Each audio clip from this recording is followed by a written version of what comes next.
Hello दोस्तों, आज फिर एक हम टॉपिक इतिहास का लेकर आए हैं। जो हमारी सीरीज चल रही है इतिहास की, चंपारण से हमने स्टार्ट करा था, चंपारण, खेड़ा, अहमदाबाद, और हम एक चौथे आंदोलन पर अब पहुंचे हैं जिसका नाम है खिलाफत आंदोलन। ये 1919 और 1924 तक इसकी रूपरेखा पूरी तैयार रहती है। 1919 में और कैसे कैसे खिलाफत आंदोलन हुआ, इस पर अब मैं चर्चा करने वाला हूँ। ये छोटी समरी मैं आपके सामने रख रहा हूँ ताकि आपका रिवीजन चलता रहे और जल्दी से आप है ना किसी चीज को, वीडियो को, जो आने वाले एग्जाम है उनमें आप देख सके, यूपीएसआई या फिर दिल्ली या और भी आरओ एग्जाम है, उनमें ये आपके कहीं ना कहीं सुटेबल देखने को मिल सकती है।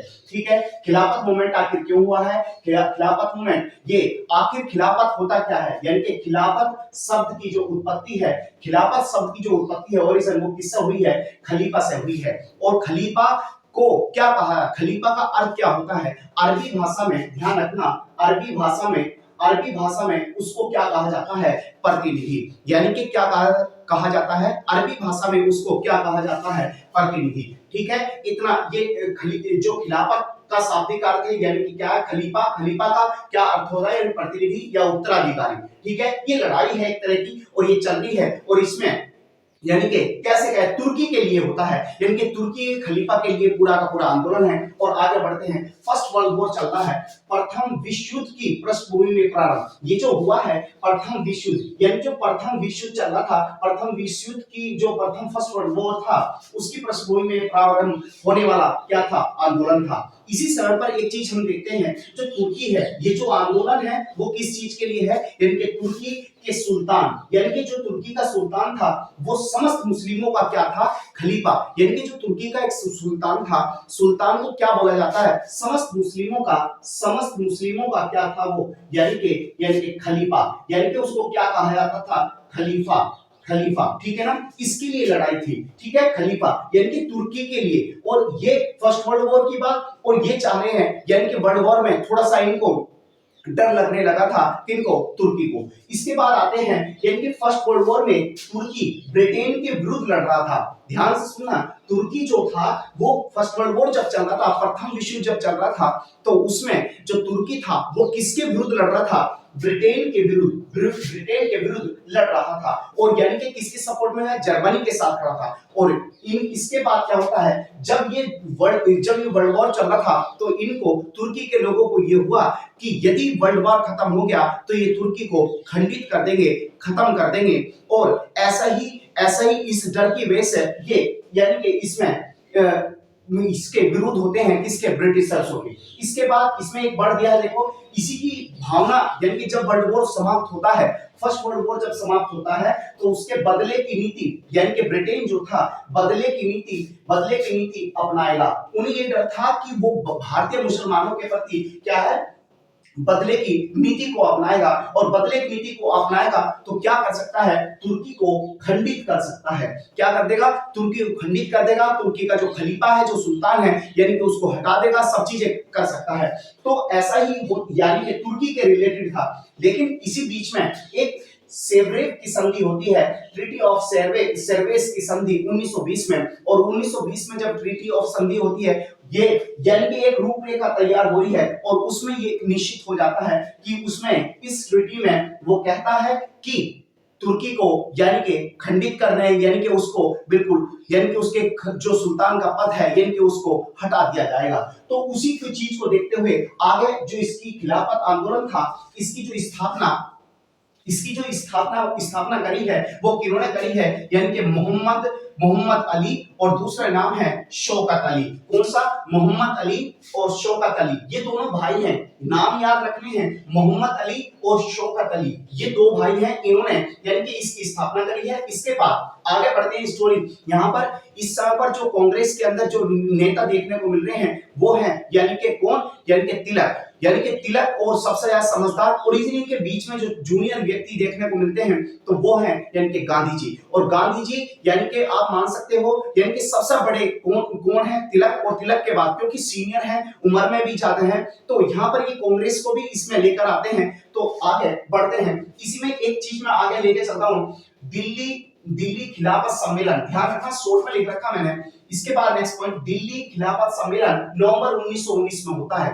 ठीक है, 1919 में जब दिल्ली में खिलाफत सम्मेलन होता है तो इस पर कमेटी बनती है। कौन सी? यानी कि इस पर कमेटी बनती है अखिल भारतीय खिलाफत जो समिति बनती है, अखिल भारतीय खिलाफत समिति। ठीक है, कमेटी बनती है, कमेटी बनती है। और ये जो कमेटी बनती है इसकी अध्यक्षता जो करते हैं, इसकी अध्यक्षता करी है किसने? यानी कि गांधी जी ने। अब ये गांधी जी इस टाइम से थोड़ा सा और बैठ जाएं तो हम तिलक का जिक्र कर रहे थे, लेकिन अब इसके बीच में तिलक की एक इंसिडेंट हो जाता है और तिलक की क्या हो जाती है? मृत्यु।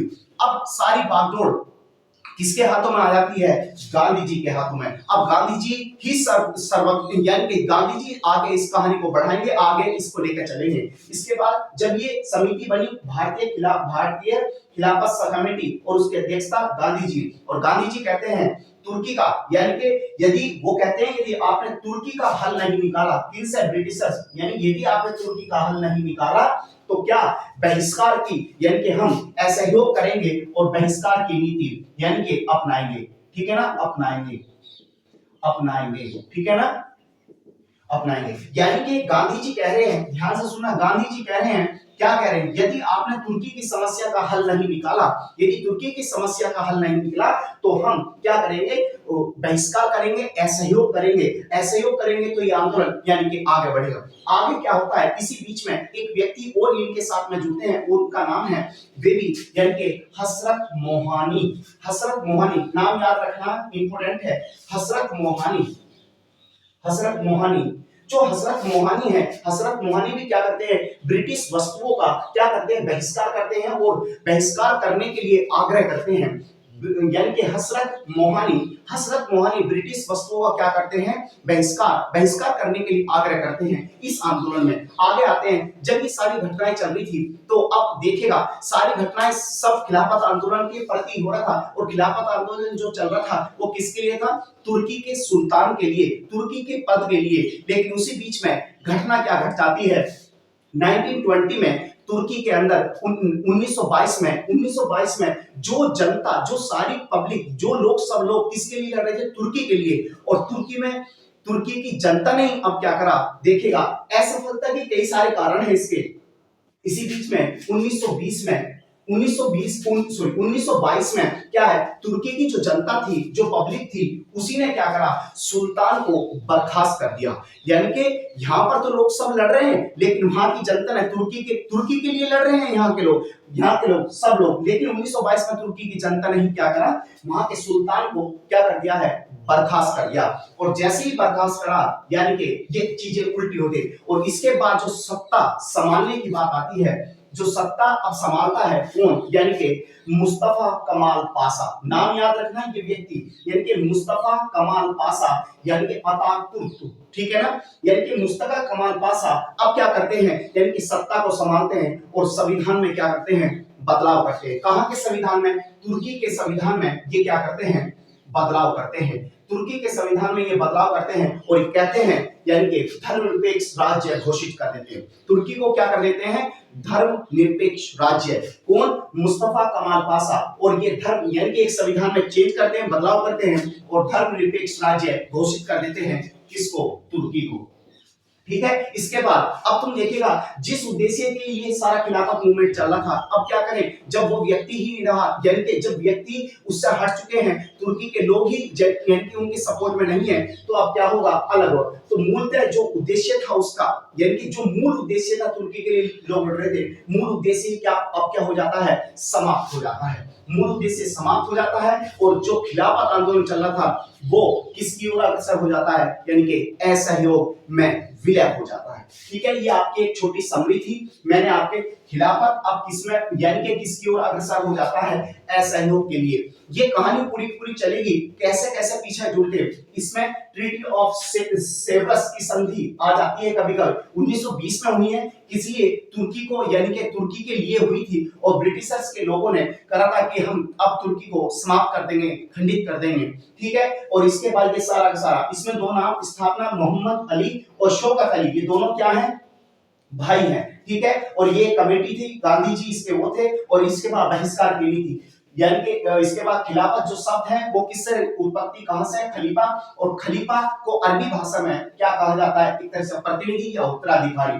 प्रथम विश्व युद्ध की बात हो रही है। प्रथम विश्व युद्ध के जो फर्स्ट वर्ल्ड वॉर चला था उस टाइम पर इसकी पृष्ठभूमि तैयार होती है और ये तुर्की के सुल्तान के लिए है, यानी कि जो पूरा खिलाफत है वो तुर्की के सुल्तान के लिए है। समस्त मुसलमान यानी कि खलीफा को क्या मानते थे? एक खलीफा एक बहुत बड़ा पद होता था। ठीक है, ये एक छोटी सी समरी मैंने आपके सामने रखी है, इसको थोड़ा सा आप रिवीजन करना, अच्छे से रिवीजन।